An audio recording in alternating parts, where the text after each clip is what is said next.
Hi, this is George Alger. Welcome to today's segment of Our Ventura TV. Today we're going to be speaking about tips for persons with dementia. And joining us is Jordana Lawrence from the Alzheimer's Association. Welcome, Jordana. And for those who may not know, can you give us a brief introduction to the Alzheimer's Association? The Alzheimer's Association has actually been around since 1980.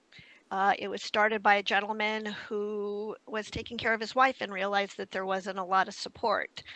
That's how it got started. And what we're trying to do is to lead the way to end Alzheimer's and all other dementias by accelerating global research, driving risk reduction and early detection, and maximizing quality care and support. All right. And for those who may not know, can you give a brief statement about the differences between Alzheimer's and dementia? It's the difference between them is that Alzheimer's is a form of dementia. So if somebody said to you, you have cancer, then the next question would be, what kind do I have? Same thing. So if the doctor says you have dementia, the next question should be, what type do I have? Alzheimer's is one form, and there are several other different types of forms as well. Okay. Is there one thing or a primary factor that causes dementia? The most that we know, at least at this point, I mean, there's still ongoing research, but age is the biggest factor when it comes to dementia. Okay.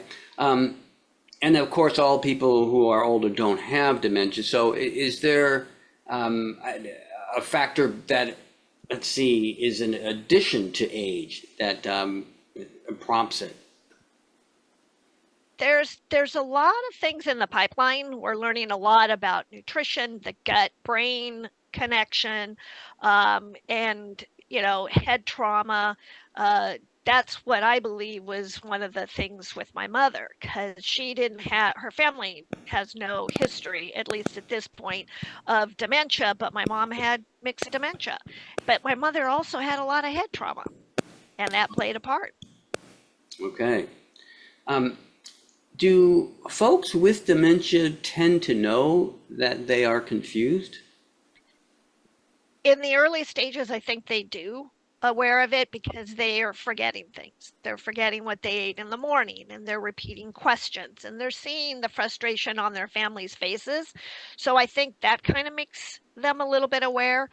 But I think as time moves on, I can't tell you how many families I talk to who say, my loved one doesn't understand how far they are or how much they're impacted. They just don't see it. And that's hard for everybody. Okay. Is there some line that crosses from just routine forgetfulness to dementia? And, when you cross that line or some threshold, we can now. So we always use the analogy of the keys, right? Everybody loses their keys. The difference is that somebody with dementia will put their keys down and then, oh, I forgot my purse in the living room, let me go get it. And then they'll have no memory of where they were or how, they'll grab their purse and then it's like, wait a minute, where are my keys? I can't find my keys. So they have no memory of that they left it in the bedroom or they left it by the door or whatever. That's the major difference. For those of us who will do it, we'll retrace our steps and we'll go back to wherever we left our keys. Somebody with dementia is not going to do that. Okay. So is forgetfulness and confusion the primary characteristics of dementia? I think in the early stages it is, but it would also depend on what type of dementia you have. Okay. Well, can we speak about some tips that perhaps would be most useful to loved ones or friends or associates or anyone who's dealing with or interacting or engaging with someone who has dementia? So some practical ways to make those engagements better. One of the biggest things is really, as family members and those close, they're the ones that have to make the change. The person who has dementia, they're already going through so much, but the families have to understand and not have expectations that their loved one is going to be able to function in the same way that they have been functioning forever, right? That's changed. And as the disease progresses, it gets more of a challenge. So, first off, it's remembering, and that word remember is not saying, well, remember, honey, I told you that just a few minutes ago. You don't do that, because they don't remember, and it's not their fault that they can't remember. It's just for those as family members that are having to answer those questions time and time again, it does get frustrating. But the person with dementia is not going to understand why you're getting frustrated. They're just not. So you have to do the change. You have to slightly tweak how you talk to that person.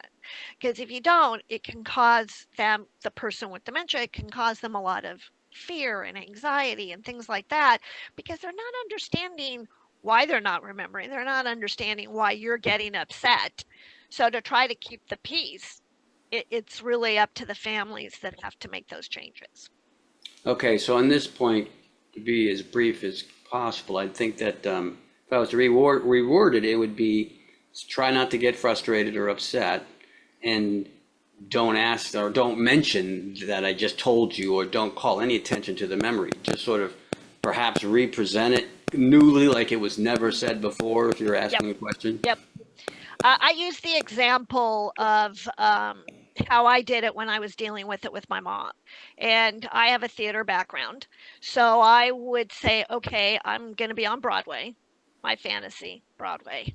And actors do 8 performances a week. So every time they do a performance, it has to be as if it's the first time they've ever said their lines, because you have a new audience. Same thing when you're dealing with someone with dementia. They're not going to have a memory of what you said before. So I would go and say, when my mom would ask me a question, I'd say, okay, Monday night, first performance. And I would do my spiel. She would cut me off because already she's forgotten what I said, and then would say, so what have you been up to, honey? Okay. In my mind, I'm taking a deep breath, and then I'm saying, okay, Tuesday night, next performance, and then I start fresh. That way, I'm not showing the frustration in my voice, and my mom is, we're still interacting, we're still talking, but it's not with frustration or contention, and she's not getting agitated. Very good. Do you have any other tips? I think one of the hardest things for family members is to try to remember how their loved ones are right now, and not how they were 5 years ago, 10 years ago. Because unfortunately, their loved one is not going to be able to do that. And you're kind of having those expectations, which is only going to frustrate you and make your life a little bit more stressful. Whereas if you're accepting where you are, you're going to be better able to take care of them, and also better able to take care of yourself, because you have to put yourself in the mix. You've got to, when you're figuring out the plan, you've got to say, okay, how am I going to take care of myself too? Because you have to do that. Good point. All right, Jordana, we're just about out of time here. I wonder if you could provide the website that viewers could go to for more information. And do you have a final tip or a summating message for folks to interact or engage with people who have dementia? It's just to be patient and to be understanding. Very hard when you're in the thick of it, and also to know you're not alone. In Ventura County, there are a lot of families that are dealing with this, and to reach out to support groups, which we have, education, which we offer.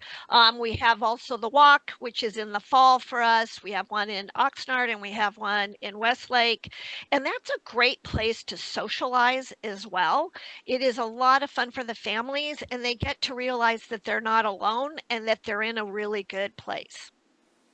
Very good. Jordana, what's the website? It is alz.org. Thank you so much for your time. I'm going to wrap up here. Thank you.